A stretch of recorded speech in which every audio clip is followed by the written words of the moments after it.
It's a plant-based morning show, our last morning show of the week, but we got a Friday afternoon show that is locked in and confirmed for this week. At least 3 of us will be there. So looking forward to that. And it may be the last one before summer break kicks in. Go right back to 3 shows a week, right where we started. Whew. After we went to it from 5. But maybe in the fall we'll get back to 5.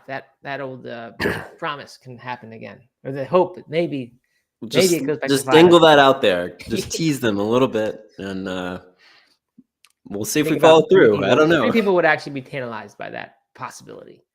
But that's. I mean, I'd say honestly, we've done pretty good. We've done what we can. We've done pretty well, considering. Yeah. Considering what this isn't like our full business or anything like that. The fact that we have consistently done at least 3 episodes a week for how long now? Year and a half? Close to 2 years. It was like July of 2022. Wow. I mean, that's pretty good. It's pretty good. And all of that with unknown whether this actually helps the business or not. Right? That's the amazing, right? Because there's not ads. They're just little pitches about our stuff when we have it going on. But we just hope that the goodwill will one day be worth it. Or maybe it already is worth it and we just don't realize it. Thanks. Speaking of, YouTube stats are up. Thank you for everybody for being part of this. Definitely. They are up. And they're going to go way up once you make this 60 ingredient smoothie. I know. Did some extra research on. Yeah. So that'll be good. We'll see where that goes. All right. I had a very early morning today. My daughter had a graduation thing, and my son had an early physical fitness training thing before that. So everybody was up at like 5:20 today. So I'm very tired. Didn't sleep very well. Why not? I slept well. Man. I was running by 5:30 this morning. So yeah, good. We were both up and at 'em early then. Mm-hmm. And the other news is I need to end early today. I'm gonna have to go to a futsal tournament, or not? It's a game between parents and kids. Said I would do it, but I have to leave this at 11:30 to do it. Parents v Kids? I think it's Parents v Kids. I'm not really sure, but I think so. You're going to get smoked, right? Oh, yeah, for sure. I'm not like some of the other parents actually do know how to play soccer well, and I don't really. So it won't be that good. Well, that's fun. That'll be fun. Yeah, it will be good. All right, what's new with you? You told me you got an update, right? I'm feeling mighty sore today. I really went hard yesterday at the gym after the show. Mm-hmm. And already sore, only a couple, 12, yeah, 20 hours later? It must have been how hard I went, because I'm, yeah. Good. But yeah, no, all right. Yesterday, I talked about the Spring Energy scandal that's rocking the endurance world right now. Remind us what that is for people who didn't hear. Yep. So Spring Energy is an energy gel maker, like the goos, and they're like niches that they use real foods for the most part. It's like fruit purees and added salt and electrolytes and things like that. And it's not really puree, but but the idea is that they're coming more real than your goo or your typical energy gel. Right. Okay. And I have long used them and liked them. They're much easier on my stomach. They're much tastier. I just feel better about the ingredients. But it came out a couple of days ago that one of their famous ones right now, Awesome Sauce, is about half of the calories and half of the carbohydrates that is advertised on the package. Which is bad. It's actually dangerous, right? If someone's depending on a certain amount. Absolutely. Yeah, right. I mean, if you're building your race nutrition strategy off of something that's that incorrect, like that's a real problem. Right. Or it could be. And yesterday, more results came back. They tested more of the flavors and things like that. They were all way under, about 50% or 50 to 60% of what was advertised. And so just all across the board, it seems like Spring Energy is wow. is in trouble. But then as a kicker, because yesterday I said, what if it's like, maybe they're all that way and it's just kind of inconsistent. But no, they tested a couple of the goos and they actually came up slightly, just like 1 or 2, I don't know, maybe like 5% more than what was advertised. So you're actually getting more bang for your buck, right, with goos. Wow. So it really does seem like a big blow to Spring Energy, and honestly, a lot of the ultra community who relies on Spring Energy. Yeah, I mean, so you have to wonder then, is it on purpose? Like, did they know they were doing that, cutting corners, and just kept doing it as they realized this was cheaper? Or do they just kind of neglect to actually do the testing, and over time, maybe the I saw recipes a change? theory that because it's more natural foods, like real foods and fruit and things like that, Mhm. that that maybe they did a batch and they ran a test and they got some numbers, but there's so much variation within fruit and Right, things like that right. that the every consecutive or next all the future batches, like they could just be all over the place because they're not testing it on every single batch. They just ran it once. Yeah, but then that would mean that every product in the world that's kind of based on real vegetables or fruit, it would be Right. okay for the numbers to be 50% off, and that doesn't sound right to me. It seems like the Hmm. standard should be better than that. I But I mean, don't know the rules about this, how often you have to go. yeah, I don't know either. They so they came out with an apology. I mean, I'm not trying to bash them too much. Like they're a small business like us. Mhm, But they came out with an apology that was, I mean, this is like days, maybe 2 days, 3 days after the initial news became an issue, broke. mhm. Um, and they're like, we have revamped our systems. We're like changing up our supply chain, blah, blah, blah, blah, blah. Like, how, I mean, as people who are invested in or are building products that rely on ingredients from all over the world Yeah, and doing supply chains and doing manufacturing, like, I don't see how they could have possibly. right, not possible. Unless they had, like we did eventually learn the lesson of, you need to have backup ones in place That's in right. case you get a supply chain disruption. That's the only way. Then they could switch all the way to that. But yeah, you got to have the relationship set up and all that. So you're right. That seems a little suspect. But we'll see. This Yeah. is probably the final update for now, but I will keep you posted when they release more information. All right. Good. Sounds fantastic. It does. I like interesting stuff. Yeah. All right. Well, good morning to everyone who has checked in here. To Borland P99, Britters, Danielle, Anne Marie, Garuda Legends, Matt O'Connor, Kate. Did I already say Britters? No, I already read Britters' thing about soccer. We'll get back to that in a second. Britters is here. Phyllis Hauser, Leslie Knight, Scott Mulholland, and that's it. That's who has checked in and said hello. By the way, I forgot to shout out my daughter. She won the physical fitness award, or the PE award. They got, like, for the whole grade, Oh yeah. one student for each of the subjects got something, and she got PE. That's where she set that endurance record thing. Wow. But she's just a good, good girl, positive energy. So I'm not surprised she got something. Wait, so it's about positivity, not about physical Well, fitness? the lady said it's not just about who's the fastest runner, or who's the strongest, or who's the most skilled. But you Ah, could argue that if she had the most endurance, she's the fastest in that category of running.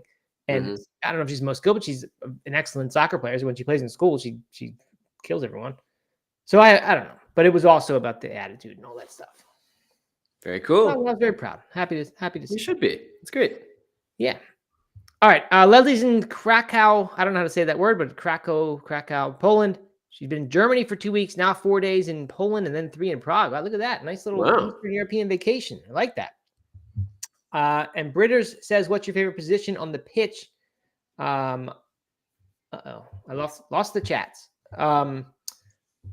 But I don't really know. I was good at wing when I played outdoor as an adult because I was in decent physical shape compared to a lot of people. And you got to do a lot of running and wing, be fast. So that was good. But otherwise, I'm not good at anything that requires actual skill and awareness and all that. It just, I'm not a soccer player. Not much of one. How Are do you you getting the get chat still? some good soccer players, do you think? How did they get that? Yeah, like where did that come from? Because they're Yeah, both talented. right. I don't know. I mean, I think it wasn't born in. I think they just liked the game. Mhm. We encourage it, and I think they just got, they both are good workers. Practice. Are you getting the comments still? Mine are gone. Yeah. Mhm. Good. Then you will need to read those for us, unless mine fixes Okay. itself. Anyway, so I think I said I'll be out of here 11:30. So short show, just so everyone's aware. All right. Anything else before we jump into our extremely short weather report? I think we just have one weather report item. But it's 2. about somebody who 2 weather reports. Yeah. One of whom, arguable candidate for poster on your wall kind of guy. Potential. Like Anton Kupitska. Uh-huh. Yeah. Exactly. Um, Anton and Lewis. yeah. All right, here we go. It's Lewis Hamilton is the the man in question here. He's not your favorite F1 guy though, Doug, right? You have another one? He is my favorite F1 guy. Oh, he is? I thought there was some other guy that you like, Verstappen or something, or No, I don't like him. he's like the villain, right? I like Daniel Ricciardo a lot. You might have heard me talk about I think him, that's who I'm thinking of. Yeah. Mhm. Okay. Well, anyway, F1 fans were left confused apparently after it was confirmed by Lewis Hamilton himself that he would appear on the popular YouTube show Hot Ones, and that, of course, is the show where people eat. It says chicken wings of death, and then I've actually never watched it. And even hotter wings. What is it? Hot questions and even hotter wings. Ah, okay. Is that the slogan? Have you watched it before? Many times. Oh, I love this show. Who's the host? It's the guy. I mean, it's the Hot Ones host. So it's just he just started this thing. It's not like he's some famous guy who said, "I'm going to start." No. Okay, that's cool that it worked. That's good. But it's huge. I mean, like the people they have on there are huge. But all right, so we might be confusing F1 fans. We're not confusing Hot Ones fans because they have vegan wings there all the time. Like plenty of vegan people have come on and they just have vegan wings that they do. Even if you're not a vegan person, or even if you're not a Hot Ones fan, I think it's just crazy that anyone would be confused. Fans said things like, "I thought this guy was vegan." And I saw this headline. It looked like it was a scandal. I was like, "Oh my God, Lewis Hamilton, maybe not vegan." So I clicked on it and read it, and then it was like he's going to be on Hot Wings or Hot Ones, and of course he's just going to have vegan wings. But I didn't know they've done that before in the past. But I assume that's what they would do. Yeah, I mean, that's part of his brand. He's vegan. He's sustainable. He does a lot of sponsored partnerships. He wouldn't suddenly start eating wings on YouTube. No, I don't think so. So you're going to watch this on May 30th? 100% for sure. Definitely. That's today. That's right. I thought this was like months from now or something. But you're right. May 30th is today. What's the First We Feast YouTube channel? Is that what Hot Ones channel that's name? the people who that's the like umbrella YouTube channel for Hot Ones. Hot Ones is a show. First We Feast is the channel. Okay. Is it a good show? I mean, is the conversation interesting, or is it all just about the wings and the hot stuff?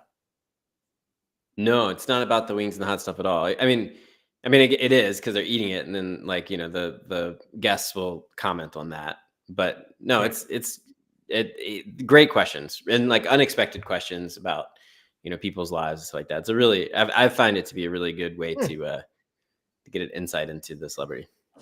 Britter says Billie Eilish was on as well eating vegan wings, and it's a fun show. So did he just start just start getting who he could and then gradually just build up the like Rich Roll podcast style, where just like they used to have me on there? Yeah, he started with like some unknown rappers. Like if you watch the first couple of seasons, I don't watch them because it's a bunch of people I don't know. And then he just started getting like bigger people in the music industry, and now I mean it's like massive, huge movie stars. Conan O'Brien was just on it. Billie Eilish, but Matt Damon, like huge, the biggest of the biggest movie stars have come on. Right. Have come on Hot Ones. Yeah. That's the way to do it. You just start something up. Say, I'm going to interview my friends first, and every interview is going to be a slightly higher caliber human than that friend of mine, or than the last one, and then eventually you're world famous. Yeah, exactly. I mean, he has, it's like 15, 20 million views an episode kind of thing, which most TV shows cannot claim that. No, not these days. Not in the new era. Okay, good. So there we go. So Lewis Hamilton appears still vegan. So no major scandal there. Fire extinguished. The other one is Bored Cow. That is an ice cream company. It's a milk company.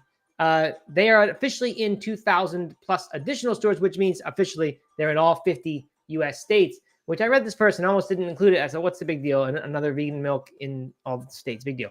But it turns out this company, they use the Perfect Day fermented whey protein in it, the precision fermented whey protein, which is animal free. So it is molecularly equivalent or whatever to whey protein, but it is made without animals.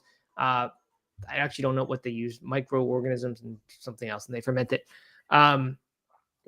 Anyway, so now that product is everywhere. Have you had this in milk, Doug? I've only had it with the protein powder that we both tried and ice creams. The only place I've had it is that protein powder. Okay. I'm always surprised by how good the ice cream is that uses it. And then makes my stomach feel a little bit weird. Have you had that ice cream again? Like, can you still find it? I have not had that in a long time. It was Brave Robot was the brand, and I don't know if they're Mm. still doing that or if I heard they kind of canceled a lot of those brands they were trying to do, and then they started selling to other companies. But in this case, I'm not sure if Bored Cow is under Perfect Day or they just use it. I think they're just using the product. Mm.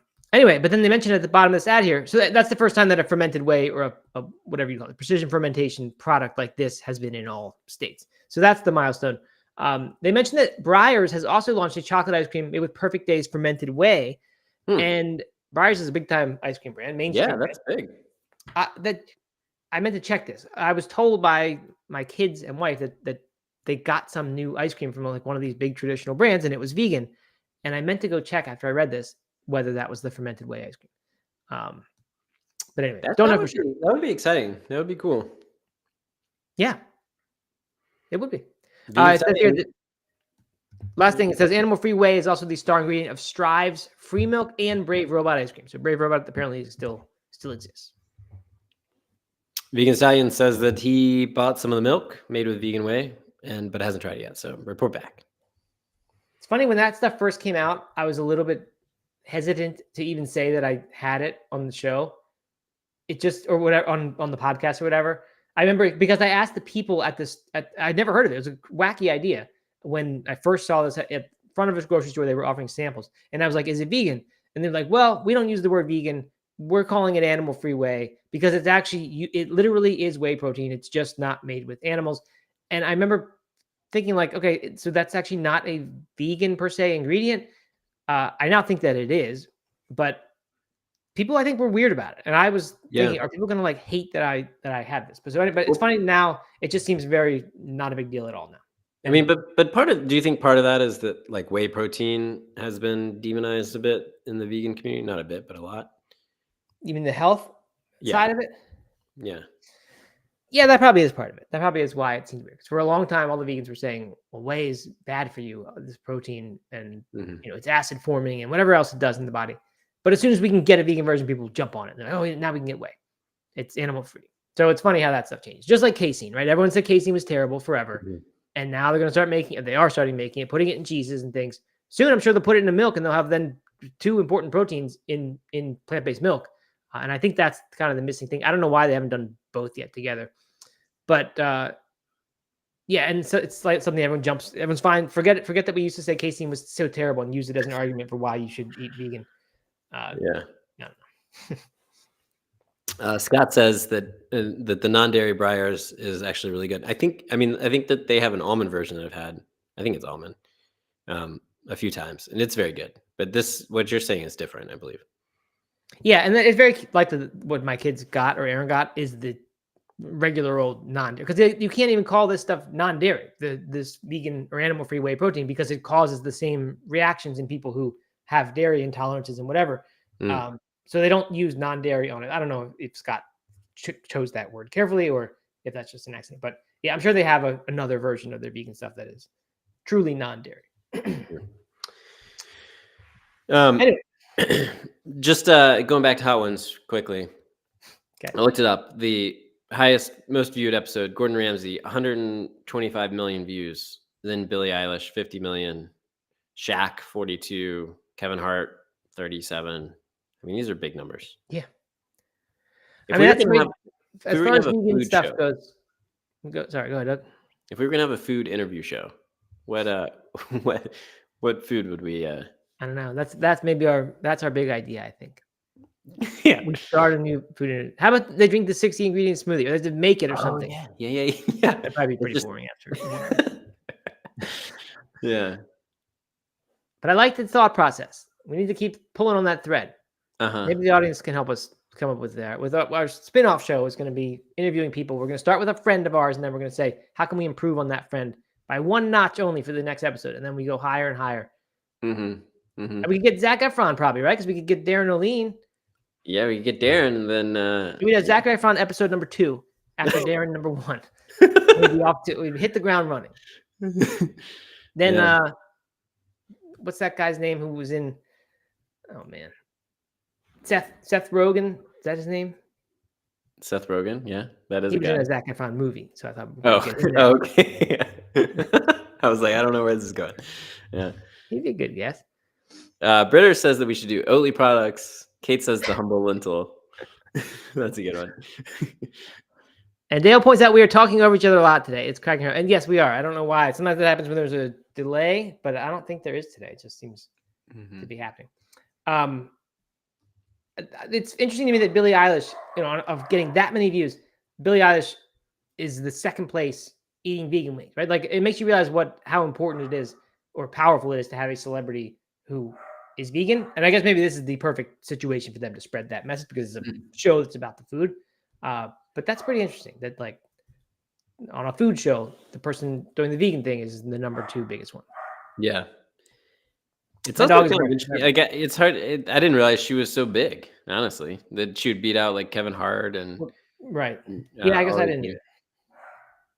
They need to get Taylor Swift on that show. They do need to get Taylor. Would you?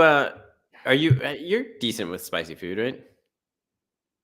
I like spicy food a lot. Yeah, I'm not like crazy heat level. Like if I'm getting Thai food, I don't do the Thai hot. I don't even do hot. I usually just do medium, which is plenty hot from Thai food. Yeah, I mean, have you ever had any of those like mega hot sauces that are just crazy? Yeah, I've tried them. I'm no better than anyone else at tolerating them. They're awful. Yeah. All right. Let's get to our article so we can get out of here by 11:30.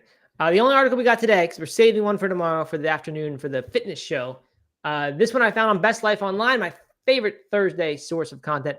And the headline is CEO lost 40 pounds by clearing his plate in a specific order. And the reason this jumped out at me is because someone, what was her name yesterday, Doug? Do you remember? Was telling us you should eat your food in a special order. I think she was saying start with the vegetables because of what it does to the stomach lining and activates the right enzymes or whatever. I didn't fully understand what the goal of that was. Like, is it to calm your appetite so you don't overeat? Is it to help it so that you digest or so you metabolize really well? But apparently this person is a CEO of a nonprofit. They don't say which one in this case. But he did a Business Insider interview, I guess, and then Best Life just picked up their own summary of it, which happens a lot. But anyway, what he did, and here's how he found this thing, and then we'll get into what he did. But I thought this was just as interesting. He used the Twin Health program. Have you ever heard of this, Doug? No. Twin Health. So I clicked on it. Well, it says in the thing, in the Best Life article, it says that he used the Twin Health program, which creates a, quote, digital twin to track health metrics and provide personalized recommendations. And so I thought that's actually a really interesting idea. I don't know how it's going to be good, but it sounds kind of cool. Like you get an AI. So I clicked over to learn more. You get an AI person. They take all your data, all your everything. I don't know how much data they get, but a bunch of it. They construct an AI version of you. And then that AI somehow determines what it needs to eat. And then they tell you should eat the same thing as the twin. I mean, it's a cool theory. I have a lot of skepticism that would work, but but it feels like you have a partner in the thing. I thought that's cool. And they're always better than you. They know exactly what to do. They're just always smarter and faster. Yeah, it's like years of therapy from hating your twin who always one-ups you. So anyway, this guy's twin somehow came up with the idea that he should eat his food in a specific order. And he did that. Let's see what it said. I had it before, but okay. So they say most of us sit down, start eating whatever looks most appealing. So we might eat with the protein source first or the bite of starch instead. That's probably what I do. I go right for that starch product first. But then the twin recommended enjoying non-starchy vegetables before anything else, which I think is exactly what the person whose name I'm sorry that I'm blanking on, that they suggested doing instead or doing first. So he now starts with asparagus, cauliflower, or celery. Before dinner, he enjoys some broccoli and cheese or a salad. So I don't fully understand the order there. Does he have the broccoli and cheese and salad first and then the asparagus, cauliflower, celery? That would be kind of the logical thing if it's like a cooked vegetable. Then he eats the protein, then finally any carbs. And so my first thought was like, maybe this is only good because it makes you eat the stuff that's least likely to make you gain weight. Right. Because vegetables aren't going to do it. And protein by itself is not going to make you gain weight unless there's a lot of fat in it. But like maybe you just get full and then you don't eat the carbs at the end. Yeah, that's what I was thinking. Yeah. Yeah. So I mean, it could be some of that, but some people in RD, MPH, PhD weighed in, and registered dietitian. Oh, that's an RD. She said that's really good advice in type 2 diabetes to have either the veggies first and or the protein and the carbohydrates last. So I think there's something more. It says vegetables can control blood sugar and slow down digestion, which I think is what the woman yesterday was getting at. They do point out that the benefits of eating this way aren't entirely clear for those without a diabetes diagnosis. And this guy did have one. So this may apply only to him. But anyway, the other thing that that the twin helped him to do was, or suggested he do, add apple cider vinegar. Add a tablespoon of the vinegar to an 8-ounce glass. Like, what's the thing coming up with this stuff, I wonder? Just scouring the web for things that have... Onion articles. Yeah, right. I mean, easily, it could be definitely finding onion articles. Yeah, I just like you. I just don't think the nutrition problem is that easily solved. That you take a bunch of information about somebody, and we know which of these, modern health hacks is going to be the one that's going to work for them. Maybe it'll get you in the right ballpark. By excluding you from the things that probably aren't going to work for your body type or whatever. So not a terrible idea, but I just, it's not like because it's an AI, it's just this genius at knowing exactly what your body needs. Because I don't think your body even knows exactly what it needs. Otherwise, it would tell us exactly what to eat. So would you, if someone gave you access to this and said, try it for 30 days, would you listen to it? Yeah, if it was an experiment and I was monitoring, I wouldn't say I put my full trust in this, but I could give it a go. Mm-hmm. Maybe we can get a twin health partnership. Yeah. How much? Third and final tip it gave to prevent a rise in glucose was getting up and walking more. So kind of no brainer there. Like, do something. I don't think you need AI to tell you that. You shouldn't just sit down all day. So that happened, worked. So anyway, I don't know, kind of cool. The interesting thing about this to me is the AI part, much more, or the twin part more than everything else. But kind of neat. Yeah. Future of health, Doug, having a twin. Say that again. Is this the future of health, having a digital AI twin in its own metaverse world? You'd have to enter in so much data all the time, right? Like all your movement data, your everything you ate that day, for it to really be able to say like, this is what you should eat today. Because you can picture like the Whoop band, was like give you a recovery score and gives you sleep data and all that stuff, like tells you what to kind of how it would encourage you to move the next day. You could picture a AI or something that gives you exactly what to do that day, but includes all the nutrition stuff, what to eat, how much to eat, how many calories. Like you could see that happening, but it would have to have access to so much data to be anywhere close to being correct, because life is just so unpredictable. Yeah. And my big problem with AI is once you get that much data, you get this massively dimensional input space, and it's a problem. It's just a fundamental problem with machine learning. When you have that many dimensions, it just you just can't sort effectively through that stuff and arrive at anything that is optimal. I guess there's all kinds of techniques now that would help to solve that problem, but I think it's just too big, too many variables.